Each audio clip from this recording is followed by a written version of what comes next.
Hi, it's Alaska Granny. I recently bought a Magic Mill Food Dehydrator and it's beautiful and it works great. It has a stainless steel exterior, it has beautiful trays, and one of the things that I'm going to dehydrate today are frozen peppers and onions. One of the easiest foods to dehydrate is frozen fruits and vegetables because they're already blanched, they're already sliced, they're in the perfect size to just spread out onto the racks and put them into the dehydrator. I like to coat the trays with these silicone mats that I bought. They have little teeny holes in them. They're very flexible. They allow the air to circulate, but nothing sticks to them. Then when the dehydration is done, you can pick up the mat. The pieces come right off.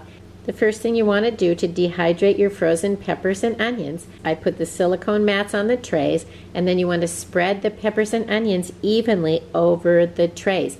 You want them to be in a single layer. You want a little bit of space between them so the air can circulate freely. And there you go. They're ready to go into the dehydrator. The Magic Mill also comes with these mesh trays, and I'm going to do half of the peppers and onions on the silicone and half on the mesh trays because they're still nice. They work great. One big bag of frozen peppers and onions fits on 2 trays. So since I have 2 bags, I'm dehydrating 4 today. The Magic Mill comes with a very nice instruction manual. It shows you drying tips, and it has a very nice pictures and chart of all the different kinds of fruits and vegetables and other things that you might want to dehydrate. And then the temperature settings are easy to read.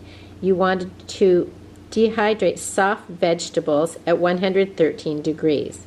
Peppers and onions would be soft. Then you can also look at the guide for each one in particular, and it says that peppers and onions should be dried until they're brittle, and it may take 4 to 8 to 14 hours. It all depends on the humidity and the temperature of the air wherever you are. So the whole point is you want to dry foods until they are brittle and they're dry. So into the dehydrator they go. Let's set the temperature at 113 degrees. It's easy. You just turn it on, toggle it to the temperature that you want, and to the amount of time that you want. The Magic Mill is great. All of that is simple to use. And no matter which dehydrator you're using, you can still set it to the guidelines according to your machine. The difference between the Magic Mill and the Excalibur, which I also have, is that the Magic Mill is steel. It has metal trays, so it actually gets hot. But they included a few little pot holders, so make sure that you are careful that you don't burn yourself. So it's been going for a few hours. Let's look it over. You can see they're shrinking up, they're dehydrating, but they're not quite done, so we need to keep going.